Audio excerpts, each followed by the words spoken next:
pilih menjadi seorang Betul, anggota jadi dewan. anggota dewan. Karena panggilan hati yang ingin membantu orang ya Bang. Betul. Pada saat itu berarti tim sukses Abang rata-rata milenial atau Ya, seperti apa tuh? rata-rata milenial, hampir 80% milenial waktu itu. Saya tamat sekolah itu tahun 2012. Tamat 2012, ya zaman-zaman kita sekolah sering juga ngumpul. Kemudian ya Dewan. Diki di masa lalu itu seperti apa? di masa lalu itu kayaknya kalau dibuka di podcast ini agak malu juga gitu. Kenapa emang Diki di masa lalu seperti apa sih Bang? Ya, yang jelas Diki ini bukan seorang apa yang dia sampaikan marahnya dia itu saya tak pernah anggap sebagai marah. Itu nasihat.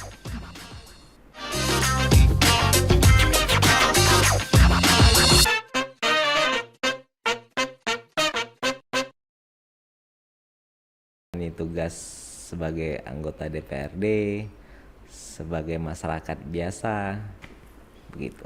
Oke, by the way kalau misalnya kegiatan sehari-hari nih Bang yang rutin ya Bang lakukan sebagai seorang anggota dewan tuh apa aja sih? Mungkin masyarakat masih kurang tahu nih Bang. Paling ngopi lah, ngopi nongkrong sama teman-teman, ya begitu. Berarti kalau dewan ini lebih banyak mendengarkan aspirasi dari masyarakat. Jadi dewan itu begitu turun di masyarakat, dia bukan sebagai juru bicara, tapi juru pendengar. Ketika kita berada di kantor bersama teman-teman OPD, mulai kita jadi juru bicara. Kita menyuarakan apa yang disampaikan masyarakat, kita perjuangkan. Jadi begitu, Mbak Yuli. Oke, berarti saat ini lebih banyak ke lapangan, bergabung Iya. dengan masyarakat ya Bang Diki. Betul. Mendengarkan aspirasi.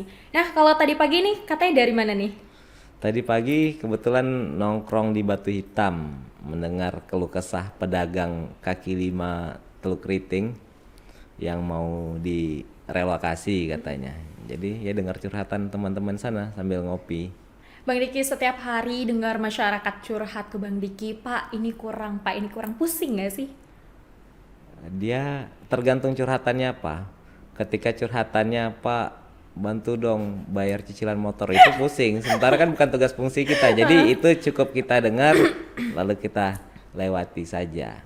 Oke, berarti nggak semua curhatan tuh harus dipikirkan lebih lanjut. Iya. Tapi kan Bang Diki sebagai seorang dewan kita tuh apa ya, punya amanah lebih nih. Oke. Mendengarkan masyarakat, cerita, ngobrol kayak gitu. Ketika kalau misalnya mungkin masyarakat yang banyak maunya nih, tanda kutip mungkin ada yang bagian dari tugas Bang Diki atau Iya. mungkin nggak ada. Itu maksudnya kalau misalnya nggak dapet nih atau kita nggak ketolong lah, beban nggak sih?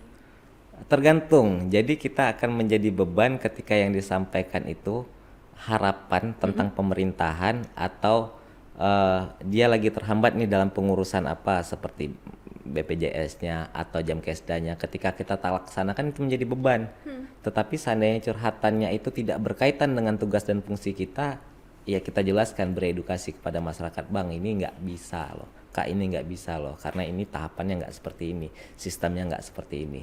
Jadi perlu juga kita beri edukasi ke masyarakat karena kan masyarakat berpikir dewan ini seperti dewa, padahal enggak. Dewan itu juga fungsinya terbatas. Betul. Dewan itu hanya memiliki 3 fungsi. Apa aja tuh Bang? Fungsi pertama itu legislasi, pembuatan peraturan daerah. Yang kedua budgeting, anggaran. Yang ketiga pengawasan. Nah kalau macam tadi cicilan motor dari mana fungsi yang mau kita pakai? Atau bayarin dong, bantu bayarin listrik kita dong. Pasti bingung ya tentunya. Tapi Bang Diki ini for your information ya pemirsa, Bang Diki ini jadi dewan di usia 25 tahun. Betul. Termuda kah di Tanjung Pinang? Atau Jadi gimana tuh? enggak, kalau di Tanjung Pinang enggak termuda. Ada rekan saya satu lagi yang termuda itu Mas Vicky Bahtiar. Kemudian kami ada 3 orang sih yang di bawah 30 waktu itu terpilih. Ada saya, ada Vicky Bahtiar, kemudian ada Rini Pratiwi. Nah jadi kalau dilihat dewan muda pasti condongnya di antara kami bertiga. Oke gitu ya. Sering tertukar juga antara Vicky dan Diki. Nanti orang sapa, Vick, ternyata yang Diki dicari padahal. Diki gitu. Namanya sama? Ada kaitan? Ada Oh, saudara? enggak ada. Oke. Nah Bang Diki, umur abang kan pada saat itu masih 25 tahun nih. Kenapa sih mikir, oke deh aku mau daftar aja jadi dewan? Apa tuh? Panggilan apa tuh? Jadi gini, saya sempat membaca kutipan dari Presiden Turki, Erdogan. Politik itu kalau tidak diisi orang-orang baik, maka politik itu diisi orang-orang jahat. Saya kutipnya bukan itu, saya kutipnya, jika politik ini tidak diisi anak-anak muda, maka kalangan-kalangan di atas lah yang mengisinya. Kalangan atas itu maksudnya kalangan usia Lebih lanjut. senior dari Oh, kita lebih gitu. senior. Kan kalau mau bilang tua agak nggak enak kan. Takut habis ini ke kantor nih, Chan. Oke, tapi kan Bang Diki kan Erdogan kan ngomongnya kalau misalnya politik tidak diisi dengan orang baik, maka kan diisi orang jahat. Kenapa nih? Kok Bang Diki lebih bacanya kalau nggak diisi orang muda, akan diisi orang-orang tua atau senior? Karena gini, kita berada di zaman Android, zaman digitalisasi, zaman pola pikir anak-anak sekarang dengan orang yang lebih senior dengan kita tentu berbeda.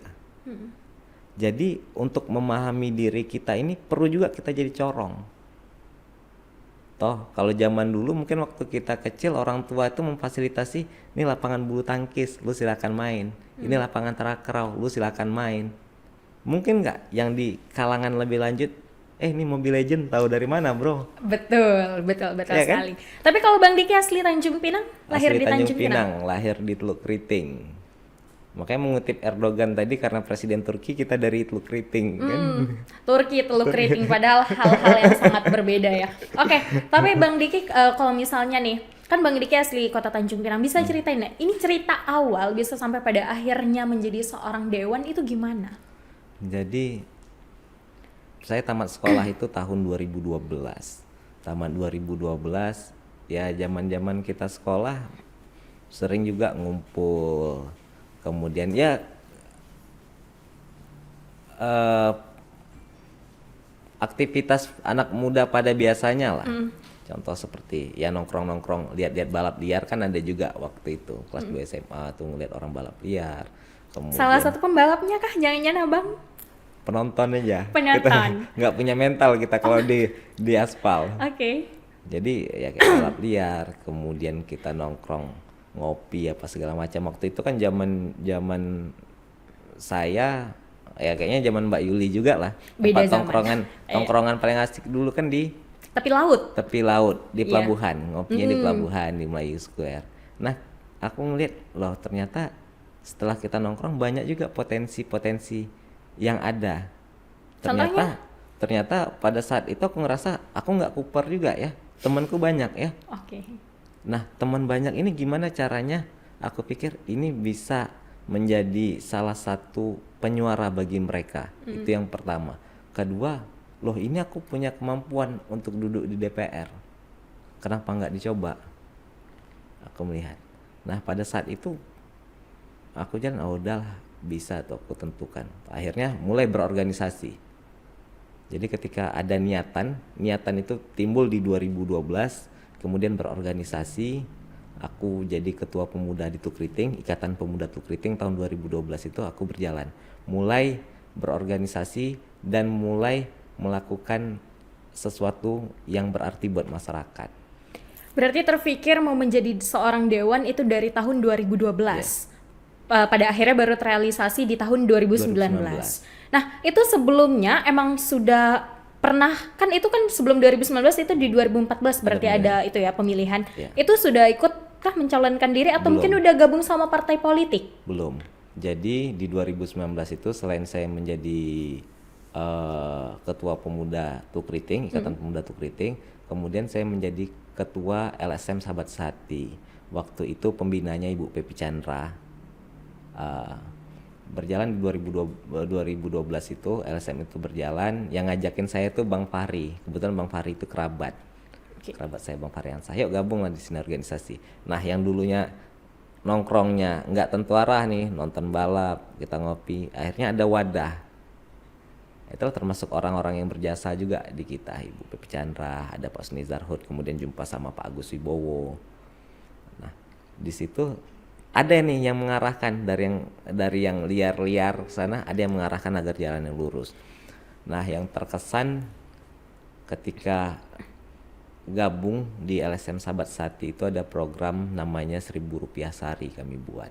Itu anggotanya yang nabung atau seperti apa tuh? Pertama dari kami dulu, anggotanya nabung, kemudian ada donatur-donatur yang mau bergabung ikut mendonasikan bantuannya di kita dengan cara nyumbang 1 bulan 30.000, 3 bulan 90.000, setahun 65.000. Karena kalau kita pungut Rp1.000 sehari kan repot. Betul. Nah, dana ini kita alokasikan ke orang-orang yang betul-betul membutuhkan. Jadi waktu itu kan belum seperti sekarang. Kalau sekarang itu kayaknya penggunaan WhatsApp statusnya tuh lebih jelas, bisa video. Waktu itu kan BlackBerry Messenger. Kita masih pakai BBM ya Pakai pada BBM saat itu. waktu itu. Jadi untuk memviral-viralkan hal yang seperti itu agak sulit. Sementara orang ini betul-betul membutuhkan. Itu pada saat itu dananya dialokasikan kemana Bang Diki? Banyak. Baik ke orang yang waktu itu kami bisa mengumpulkan duit 80 atau 90 juta Per untuk, tahun? no, Per bulan? bukan, per cash. Per cash? Maksudnya gimana tuh? Waktu itu ada bayi kembar siam di Jalan Pramuka, membutuhkan biaya operasi, ada biaya yang nggak di cover BPJS, itu harus ditanggung. Susunya saja yang diminum dia waktu itu harus beli di Malaysia. Jadi kebutuhannya itu sekitar gitu, akhirnya kita share terkumpul lah dana 80 juta untuk membantu bayi kembar siam tersebut. Oke. Berarti awalnya itu dari organisasi, pada akhirnya menjadi seorang dewan. Nah, Dukungan jadi- dari orang tua itu gimana Bang Diki? Jadi belum ke itu. Oke. Akhirnya pas menjalani organisasi itulah yang membuat keyakinan teguh, oh ini kayaknya pengen betul-betul jadi anggota dewan. Karena ada rasa kepuasan tersendiri ketika kita bisa menolong orang. Kalau untuk duit nggak punya duit waktu itu. Ada rasa terpuaskan tersendiri. Ketika kita bisa Ketika nolong kita orang bisa lain. nolong orang dan orang itu betul-betul selesai persoalannya. Nah, di 2014 saya kan ada pemilihan, tapi saya belum terpikir karena waktu itu udah fokus dulu, lebih perlu belajar banyak mungkin untuk terjun ke politik. 2014 itu saya putuskan tidak ikut. Masih terlalu muda juga ya Masih Bang terlalu pada saat muda. itu? Tetapi 2014 itu saya buat keyakinan saya lagi untuk ikut di 2014. Saya sempat ngobrol sama Bu Pepi, udahlah 2014 ini saya nggak usah ikut. Siapa jagoan caleg dari Demokrat di Barat Kota yang harus saya bantu biar saya belajar caranya. Jadi tim sukses? Jadi tim sukses waktu itu. Jadi tim suksesnya Ibu Rina Febriani. Di 2014 jadi tim sukses Ibu Rina Febriani. Bu Rina tak terpilih. Waktu itu kalah sama Pak Ginta. Tapi menjadi pengalaman berharga bagi saya. Akhirnya berjalannya waktu sampailah 2019 dah saya yakin, akhirnya ketemu sama Bu Rina sama-sama di Senggarang. Beliau dari Dapil Timur, saya Dapil Barat Kota. Tim sukses dan calon anggota dewannya bertemu menjadi anggota dewan. Oke. Kalau dari keluarga sendiri pada saat Diki kayaknya pengen deh jadi anggota dewan, usia masih muda. Sedangkan menjadi seorang dewan amanahnya berat. Orang tua gimana? Kalau orang tua itu ya mana yang terbaik untuk anaknya dia dukung. Cuman saya anak keempat dari 7 bersaudara. Anak keempat dari 7 bersaudara. Nah, banyak yang nentang saya untuk jangan ikut lah, untuk apa engkau ikut itu katanya kan. Ini kan Karin, Abang-abang ya, abang-abang Karin kok kan lagi bagus nih sekarang. Dulu sempat jadi kontraktor di PLN, biro di PLN. Oke. Udah ngapain Karin, kok lagi bagus, ini aja fokuskan dulu. Nanti jangan berharap hujan dari langit, air di tempayan dibuang. Nah, gitu kata-kata Bang. Semakin gitu kan saya makin termotivasi. Jadi pada akhirnya keras keinginan Keras. untuk mendaftar. Pada saat itu mungkin sudah ada tanggungan, dalam artian sudah merit kah atau seperti apa? Oh sudah nikah. Sudah nikah. Nah saya berkeyakinan bisa lah. Karena bagi saya politik itu timing. Waktu. Kalau kata Soehardi Muklis bilang, dosen saya di Stispol, in right man, in right time, in right place. Di waktu Jadi, yang tepat, di tempat yang tepat. Orang yang tepat, waktu yang tepat, dan di tempat yang tepat. Pada akhirnya terpilih menjadi seorang Terpilih anggota jadi dewan. anggota dewan. Karena panggilan hati yang ingin membantu orang ya Bang. Betul. Pada saat itu berarti tim sukses Abang rata-rata milenial atau Ya, seperti apa tuh? Rata-rata milenial, hampir 80% milenial waktu itu. Kalau pada saat itu untuk strategi politik menggait suara, seperti apa tuh? Ya masih amburadul lah waktu itu karena itu turun pertama belajar dari Bu Rina pun waktu itu saya bukan jadi koordinator keseluruhan. Saya koordinator di satu kelurahan saja, Kelurahan Tanjung Pinang Barat. Nah pada saat itu termasuk laki terpilih jadi anggota dewan itu karena beruntung lah saya Keberuntungan. pikir. Bukan karena Diki Novalino itu hebat. Yang saya yakini saya terpilih jadi anggota dewan itu pertama dari doa ibu, kedua dari tim-tim yang hebat yang membantu saya. Kalau dari kedua orang tua, berarti ibu yang sangat mendukung Ibu abang. sangat mendukung. Ibu yang Ketika mendapat penolakan nih dari abang-abang yang kayak karir lagi bagus di kontraktor, kenapa harus jadi dewan? Apa jawaban abang pada saat itu ke keluarga? karena kalau di kontraktor itu ya kita jadi cari duit aja. Sementara hidup yang bahagia itu hidup yang bermanfaat bagi orang banyak. Maka macam mana caranya kita digaji sama negara dan kita bekerja untuk masyarakat, bisa membantu masyarakat. Kan double tuh, duitnya dapat, Amalnya pahalanya juga dapat. Dan itu juga kebahagiaan Bang Diki pada Kebahagiaan. saat itu ya. Iya. Nah, tapi Bang bicara soal menggait suara kan pada saat itu masih berantakan tuh. Tapi kenapa kok percaya diri? Sedangkan kita misalnya jadi dewan ya, kurang lebih tetap mengeluarkan biaya. Itu kan kayak gambling ya Bang sebenarnya. Baru pertama kali mengeluarkan uang, itu gimana tuh? Jadi saya kalau dibilang sosok inspiratif termasuk atuk saya, kalau orang Melayu kan bilang atuk. Saya ingat kata-kata atuk saya tuh yang buat sampai saat ini mulai bisa menjadi orang ikhlas.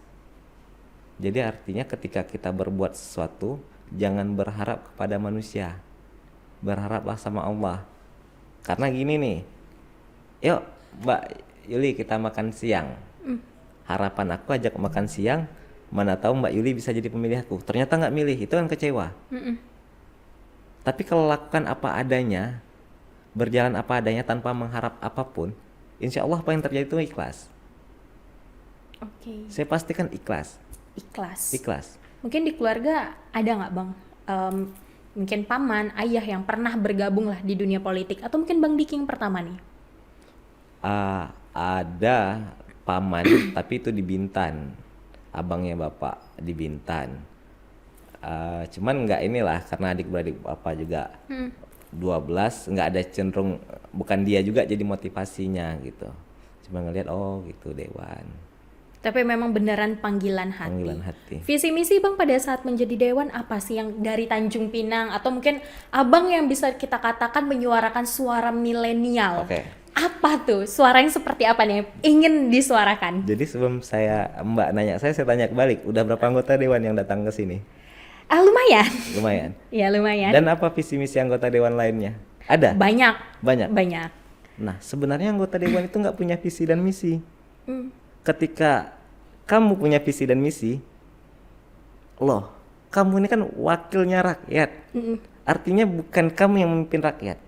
Visi dan misi anggota dewan itu memperjuangkan aspirasi dari rakyat. Oke. Ketika dia punya visi misi tersendiri, ego dia menjadi anggota dewan. Berarti itu adalah ego.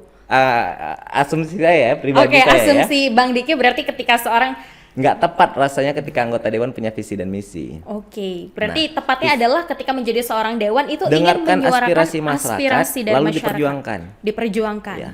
Tapi melihat mungkin Bang Diki yang saat ini hari ini menjadi seorang anggota dewan, Diki di masa lalu itu seperti apa? Ya, Diki di masa lalu itu kayaknya kalau dibuka di podcastnya agak malu juga gitu. Kenapa emang Diki di masa lalu seperti apa sih Bang? Ya, yang jelas Diki ini bukan seorang kutu buku. Bukan, oke. Bukan seorang kutu buku, bukan juga anak mami. Jadi saya anak keempat dari 7 bersaudara itu, apalagi 5 kami laki-laki. 5 5 laki-laki. laki-laki. Jadi kalau di rumah itu cara bercandanya pukul-pukulan, kelai-kelaian itu hal biasa tuh kalau sama adik-beradik. Apalagi jarak kami antara adik-beradik Dempet-dempet ya? dempet jarak 3 tahun. Yang pertama, kedua 3 tahun, yang kedua, ketiga 3 tahun. Saya sama yang ketiga 3 tahun juga. Jadi lebih cenderung keras, apalagi dari didikan bapak itu kan memang orang yang agak keras. Jadi sering juga nggak cocok sama bapak, berselisih paham. Akhirnya karena tak cocok ya baik dengan biasalah laki-laki Iya. masih ego-egonya kan. Masih muda kan pada Masih saat muda. itu. Merasa benar. merasa benar, merasa padahal tak juga kan banyak salahnya Kan waktu egonya itu. kita ya, egonya kita bener, Iya. padahal sih enggak. Jadi SMP aja saya 2 kali pindah sekolah. Oh iya. SMP kelas 1 itu SMP yang tua, kemudian naik kelas 2 saya pindah ke Pekanbaru. Pindah ke Pekanbaru ikut nenek, itu yang saya cerita Ato tadi. Banyak belajar dari Ato juga. Kalau misalnya ini kita potong dulu ya, sorry Bang Diki. Kalau misalnya ada orang tua, ada Ato, siapa sih Bang sosok yang sangat-sangat inspiratif? Yang rasanya ketika Bang Diki ngelakuin sesuatu, ini aku lakuin untuk mama atau mungkin untuk papa atau mungkin ini untuk Ato gitu. Setiap kali perbuatan baik nggak ada saya tujukan untuk siapa gitu kan. Cuman saya berpikir ya berbuat baik aja gitu. Pasti efeknya hukum tabur tua itu kan pasti terjadi. Jadi tanpa harus kita tujukan niat baik kita ini untuk ini, kita juga nggak fair. Artinya kita berbuat baik agar orang sekitar juga kita baik. Nah kalau dibilang sosok inspiratif, ya mama termasuk orang yang inspiratif juga. Kemudian Ato itu karena dia pendidik, dia guru di salah satu daerah namanya Pelalawan dulu, SMP satu-satunya di Pelalawan. Jadi banyak murid-muridnya tuh yang jadi orang, jadi gubernur Riau, jadi wali kota Pekanbaru waktu itu. Dan saya lihat Ato ini sosok yang sederhana, terus nasihat-nasihat dia itu betul-betul masuk di hati. Jadi kalau nak kena marah sama Ato, saya tahu betul kalau Ato tuh nak marah, Deki, dia panggil orang Melayu kan Deki sini loh sholat maghrib, sholatnya lama, selesai sholat dia ngadap ke belakang, nah itu habis dinasihatkan dia. Gitulah cara Ato marah. Jadi apa yang dia sampaikan, marahnya dia itu saya tak pernah anggap sebagai marah, itu nasihat. Nah banyaklah kata-kata yang berkesan, termasuk yang saya bilang tadi kan, kita ini cari hidup nih, carilah ridhonya Allah. Kalau berharap sama manusia pasti kita kecewa. Kalau kita baik sama yang di bumi, yang di langit pasti baik sama kita. Jadi kalimat-kalimat yang sederhana namun terpatri di hati. Nah itulah menjadi sosok inspiratif juga bagi saya. Oke, kita kembali ke masa kecil. Seperti apa nih masa kecil seorang Diki? Ya masa kecil, kalau dari SD ya biasalah anak tuh keriting itu kan bekarang, mandi laut, tak dikasih mandi laut sama mama, mandi laut, habis itu keringkan badan lu baru balik. Oke. Berarti pada saat masih kecil dulu cita-citanya apa tuh Bang Diki? Ya kalau cita-cita waktu masih kecil SD itu kan pasti tak jauh-jauh lah kayak anak laki-laki yang lain, polisi. Oh, polisi. Pikiran jadi tentara. Cuman setelah SMP, SMA mulai nggak kepikiran lagi di situ kan. Nah saya mulai terbesitnya jadi anggota dewan itu kalau mau cerita di sekitar SMA tuh udah terbesit. Udah terbesit? Udah terbesit. Wah, anak SMA cita-citanya mau jadi anggota dewan. Abang dulu SMA di mana Bang? Saya SMA juga pindah. Oh pindah. Dari Pekanbaru itu saya sempat di SMA Telkom Pekanbaru. Kemudian karena cerita masa kecil yang nggak mau diceritakan tadi, akhirnya pindahlah ke Tanjung Pinang STM Raja Haji, SMK Raja Haji. SMK Raja Haji. Di mana tuh Bang? Depan TCC, tapi udah tutup sekolahnya. Oh, udah tutup sekarang. SMK Raja Haji. Jurusan mesin otomotif. Mesin otomotif. Pantes suka motor. Tadi kesini motoran ya by the way Bang Diki. Iya. Dan solo pulang, nggak bawa supir, nggak bawa ajudan, nggak bawa sekretaris. Kemana-mana selalu solo kayak gitu. Solo aja kayak ketemu gitu. Masyarakat juga Bang. Iya. Oke. Nah Bang Diki, lalu ini nih yang paling saya penasaranin juga. Kan sekarang menjadi seorang anggota dewan tuh sibuk. Sedangkan Abang bisa kita katakan muda itu tuh harus menikmati masa muda. Kehilangan masa muda nggak? Ngerasa mungkin harusnya teman-teman lagi seru-seruan di usia yang sekarang aku harus mikirin, ya bisa dikatakan megang amanah. Emang megang amanah tuh harus tua? Ya enggak sih Bang Diki, tapi wah dibalikin dong pertanyaannya enggak Bang Diki. Misalnya gini nih, namanya masih muda, masih pengen have fun. Mungkin ini kan pemikiran saya ya Bang Diki. Tapi kalau Bang Diki kan sekarang sudah menjadi seorang anggota dewan. Mungkin kalau Bang Diki sukanya motor, ntar motoran touring, mungkin ada pikiran masyarakat yang mengatakan, ah si Diki motoran aja, aspirasi masyarakat gitu-gitu. Enggak, saya kalau hobi itu memang hobinya suka nongkrong. Oke. Suka cerita-cerita. Berarti nggak ngerasa kehilangan ya? Nggak ngerasa, sama sekali nggak ngerasa. Karena jadi anggota dewan ini sebenarnya santai juga sih. Santai. Dari fungsi anggaran itu dilaksanakan 1 tahun 2 kali. APBD perubahan dan APBD murni. 1 tahun 2 kali. Nah, kemudian peraturan daerah tergantung perda yang ingin diusulkan pemerintah kepada DPRD. Nah, paling fungsi pengawasan. Ya kita sambil berjalan ngelihat yang tak beres, tinggal kita telepon, Pak itu bantu dong Pak. Bang Diki ngomong enak, jadi anggota dewan enak, banyak nih yang peminatnya. Tapi ceritain dong sulitnya apa? Iya, kalau sulitnya seperti yang Mbak Yuli sampaikan tadi, kadang-kadang masyarakat ini banyak juga nggak paham dewan itu seperti apa, menganggap dewan itu seperti dewa, padahal dewan itu banyak juga keterbatasannya. Contoh, begitu jadi dewan ada orang bantu milih, aku bantu milih ya, nanti kalau seandainya terpilih kembali masukin anak aku kerja ya. Ada yang begitu? Ada ya, cuman kita jelaskan nggak bisa karena bukan kewenangan kita di situ gitu. Permintaan dari masyarakat yang mungkin merasa gini, Pak Diki dulu kita milih bapak lo, sekarang bantuin kita dong. Bantuan apa tuh yang mereka minta yang paling aneh yang pernah Bang Diki ketemu? Minta beli motor pernah. Minta beli motor, minta bayar listrik, minta apa ya. Cuman kita kalau itu kita nggak anggap karena kita anggota dewan mah, kita anggap karena kita berteman sama dia ya, tetap kita bantu sebisa kita. Oh, tetap dibantu. Betul. Tapi mungkin kalau misalnya lagi capek dapat permintaan aneh gitu, pernah nggak kalau pada akhirnya kayak kalau bahasa kekiniannya tuh burns out, yang pusing?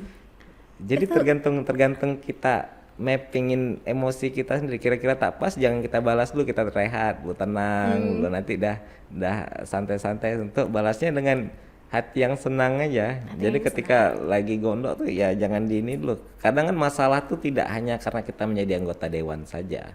Ya masalah di rumah, masalah kita. Pasti ada lah, namanya hidup tuh pasti ada masalah.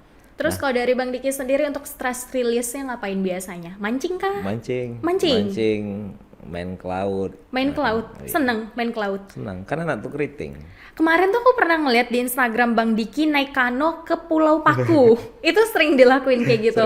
Sering bareng istri ya? Sering, karena gini, aku tuh bukan olahragawan, aku paling gak suka olahraga. Main kano kan olahraga? Bukan, makanya aku gak suka yang olahraga fitness. Kemudian aku gak ini kayak lari itu sekali lah kalau kira-kira badan gak enak mulai lari. Nah kalau kano ini aku nggak anggap sebagai olahraga, aku rekreasi, cuman dia bergerak. Oke. Nah Bang Diki, ini yang tadi cukup menarik. Ini kita masih di hawa-hawa Sumpah Pemuda, kita bicara tentang pemuda.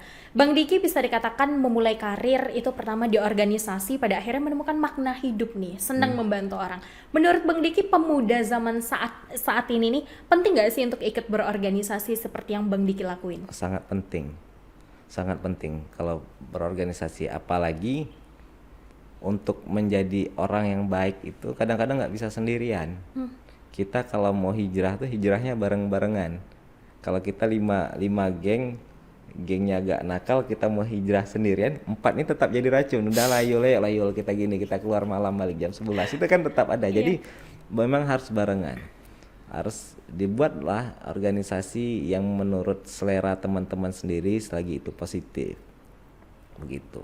Nah pada saat mungkin usia 25 tahun baru pertama kali mendaftarkan diri menjadi seorang dewan dan langsung gol, duduk, akhirnya di Senggarang, apa perasaannya? Gimana tuh? Senang, bangga pasti kan, akhirnya yang kita pikirkan, apa yang kita rencanakan dijabah sama Allah ya. Happy lah. Bersyukurnya juga banyak ya pasti tentunya. Terus Bang Diki pada saat mungkin pertama kali abang duduk jadi anggota dewan, hal apa tuh yang pertama kali abang lakuin, masih inget nggak? Apa yang pertama kali ya? Waktu itu terpilih 2019 September kita langsung reses. Saya reses turun ke masyarakat, langsung perdana tuh menyerap aspirasi masyarakat. Turun ke masyarakat, yuk Bu kita syukuran. Reses kan saya buat syukuran sambil nanya-nanya. Karena reses itu kan masa anggota dewan turun ke dapil untuk menyerap aspirasi. Nah, first impressionnya, kesan pertamanya tuh itu. Bahagia. Happy sekali. Tahun depan kita sudah masuk ke tahun-tahun pemilu, atau mungkin tahun ini sebenarnya tahun pemilu nih. Ini kita sudah masuk tahun pemilu dan tahun depan itu puncaknya. Daftar lagi, naik lagi, gimana? Ada rencana duduk lagi? Tergantung doa Mbak Yuli dan teman-teman. Tergantung, kita mendoakan nih untuk Bang Diki, semoga yang terbaik untuk Bang Diki. Tapi Bang Diki Amin. ada mendaftarkan kan? Karena tentunya. dia bilang ini saya daftarkan akhirnya. Udah lewat Bang, udah lewat. Mendaftarkan kembali Bang. Kita daftar kembali. Oke, nah ini aku pengen nanya nih sebenarnya, kalau Bang Diki melihat anak-anak muda saat ini, pesan dan apa harapan yang pengen Abang sampaikan nih? Ya, karena berkaitan dengan Sumpah Pemuda Betul, juga. kita kalau masih bisa hawa-hawa Sumpah Pemuda. Menjadi pemuda yang betul-betul memegang teguh erat Sumpah Pemuda. Jangan menjadi pemuda yang kena sumpah. Kan kadang-kadang itu harus juga di-manage kan. Karena banyak juga kalau kita nonton itu pemuda yang kena sumpah, yang lawan Bukan Sumpah guru. Pemuda, tapi pemuda yang kena sumpah sama masyarakat. Ya termasuk kita juga lah kalau ngelihat ya beberapa waktu lalu ngelihat siswa ngelawan sama guru, kita sebagai pemuda pun menyumpah pemuda itu juga. Iya betul. Ya, artinya ya memang minimal adab dan etika terhadap orang tua itu yang harus kita jaga. Apalagi kita ya daerah Melayu yang syarat akan adatnya tuh kental. Artinya etika, adab, tingkah laku, pergaulan itu yang harus ditanamkan pertama di dalam diri pemuda. Karena kalau udah tahu adab, insya Allah yang belakang-belakangnya itu pasti ngikut. Tapi melihat pemuda Tanjung Pinang, Kepulauan Riau dan sekitarnya, bagaimana tanggapan Bang Diki untuk saat ini? Ya kalau untuk saat ini termasuk kita cukup baik ya Tanjung Pinang ketimbang di daerah-daerah lainnya, masih positif lah. Nakalnya pun masih nakal anak-anak remaja biasanya lah. Emang nakalnya gimana tuh? Ya sampai saat ini kan walaupun balap liar itu dilarang, masih juga teman-teman balap liar nongkrong jam malam. Ya tinggal memang PR kita bersama lah untuk mencari formulasi atau kegiatannya apa untuk teman-teman. Nah Bang Diki sebagai seorang anggota dewan kan melihat mungkin hobi-hobi anak-anak Tanjung Pinang tuh balap-balapan, dan Abang juga senang motor, benar kan? Ya, nah itu ada nggak kepikiran mungkin atau dalam waktu dekat Bang Diki berencana untuk ya membuat kegiatan yang sekiranya lah bisa bisa menyambung lah dengan kegiatan yang sering dilakukan sama anak-anak ini. Mungkin kalau misalnya mereka suka balap motor, dibikin tuh agenda balap motor yang resmi. Jadi Tanjung Pinang ada, kalau untuk ngadain kan hampir setiap tahun Tanjung Pinang buat road race di Dompa. Diusulkan oleh Pak Dasril, sering dia mengusulkan untuk balap. Ya cuman kita jangan karena kita ego, kita merasa biar aku ini kan udah dibuat, berarti kita cari hal yang lain lagi. Hal yang gitu. lain. Nah hal yang lain tuh yang pernah Bang Diki buat apa tuh mungkin? Turnamen futsal. Umpamanya turnamen futsal, ya pembinaan UMKM. Itu rutin Abang lakuin? Beberapa kali pernah kita usulkan dan direalisasi oleh pemerintah Kota Tanjung Pinang. Nanti mungkin kalau saat ini kan waktu udah sempit ya Bang ke 2024. Di 2024 kalau terpilih lagi mau ngapain? Ya. Jadi kalau cita-cita saya tuh pertama di basis suara di Teluk Riting itu, saya ingin buat Teluk Riting itu kampung tua. Oh iya, karena memang itu ya Bang salah iya. satu kampung pertama yang di Tanjung Pinang bisa dikatakan ya. Iya, kalau kampung tua itu termasuk kayak Kampung Bulang, Tanjung Unggat, Teluk Riting, kayak Penyengat kan pulau ini. Teluk Riting itu termasuk kampung tua. Nah saya berharap di sana tuh bisa dibuat suatu ikon. Ini kan Pak Gubernur kan ada buat Jalan Merdeka itu kayak Chinatown. Oh iya benar. Ya kita buatlah dengan kearifan lokal kita sendiri di Teluk Riting itu apa yang dibuat. Apa tuh yang pengen saya ditonjolkan? rencana ya yang lebih menarik yang dirasakan di Teluk Riting itu ketika bulan puasa dan hari raya. Nah di 2 tahun terakhir ini lampion di Teluk Riting itu kita buat ketupat sepanjang itu kita ngusulkan kan. Ya tahun depan mungkin kulinernya lah kita tata, cari tempat yang ada di Teluk Riting kuliner untuk bulan puasanya, kemudian mengisi kegiatan-kegiatan bulan puasanya tuh dengan kegiatan-kegiatan yang menarik. Seperti Teluk Riting itu kan rutin tuh kalau anak-anak bangunin sahur pakai drum band. Jangan-jangan dulu Bang Diki masa kecil kayak gitu tuh? Oh iya. Sampai Sampai tua-tua ini kan sampai kita tua ikut masih juga dilakuin. ikut bangunin sahur. Berarti memang tujuan kedepannya yang saat ini sedang ada di pikiran Bang Diki adalah sebagai anak Teluk Keriting ingin memajukan Teluk Keriting ya Bang? Tanjung Pinang lah Tanjung pada Pinang. keseluruhannya. Oke, tapi Cuman sebagai karena base kebetulan Teluk Keriting itu lebih dekat dengan tempat- Chinatown, Oke. dengan Jalan Merdeka, ya paling tidak ada pengimbangan lah yang bisa kita buat di Teluk Keriting.